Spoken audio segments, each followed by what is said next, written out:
Perhaps it would be helpful at this time to look at a model of Jung's understanding of the psyche. Remember, this is only a general format.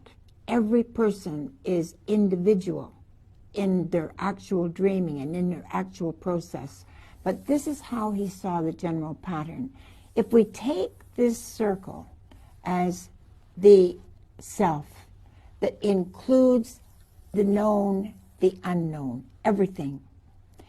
And if we hold this line as the threshold of consciousness, by threshold, I mean it's that space when you're waking up, when you just come over into this world, or you can fall back into sleep.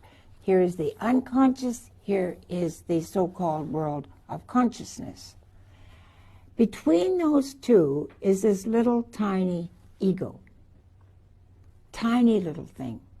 And yet all of our world, our reality, moves through that space. It's partly in the unconscious, partly in consciousness.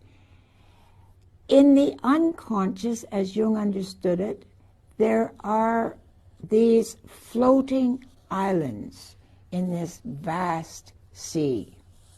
And these are known as the complexes.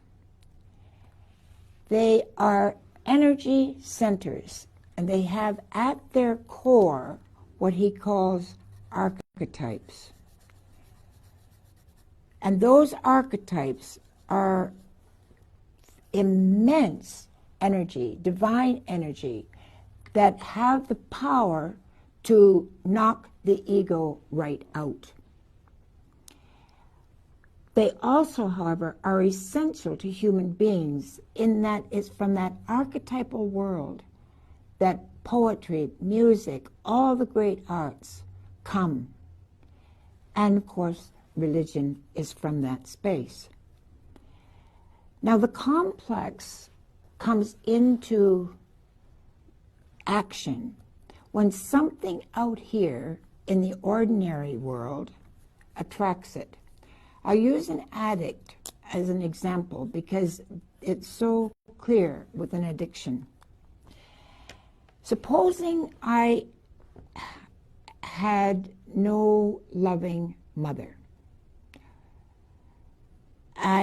Not because she didn't love me, my mother, but because through her generations behind her, she didn't know how to look at me as I was, or at me as, she saw me as she wanted to be, but it wasn't my reality.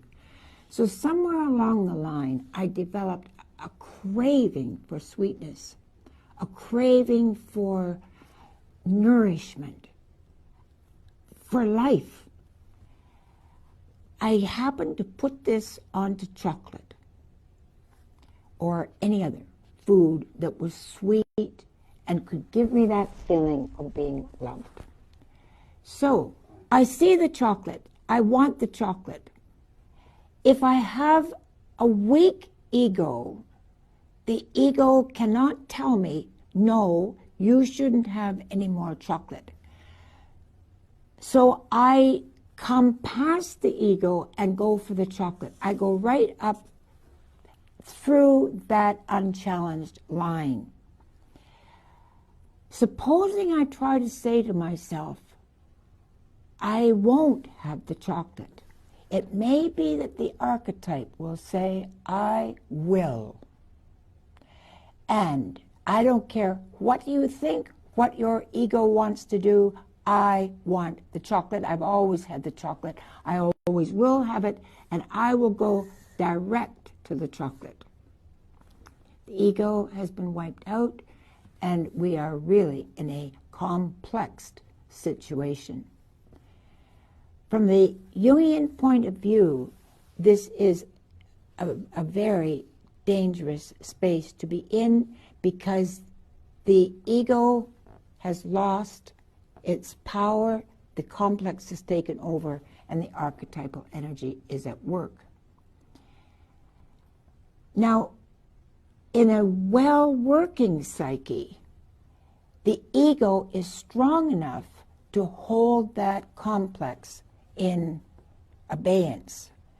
And yes, let it develop, let it mature, but not to allow the archetype to take over. The archetype will be more powerful than the ego later on. When, for example, you have an ego strong enough to write, well trained that it can play music, and the ego can be forgotten while the archetypal energy is moving through. Or in prayer, for example, the ego is out of the road, the prayer is coming through.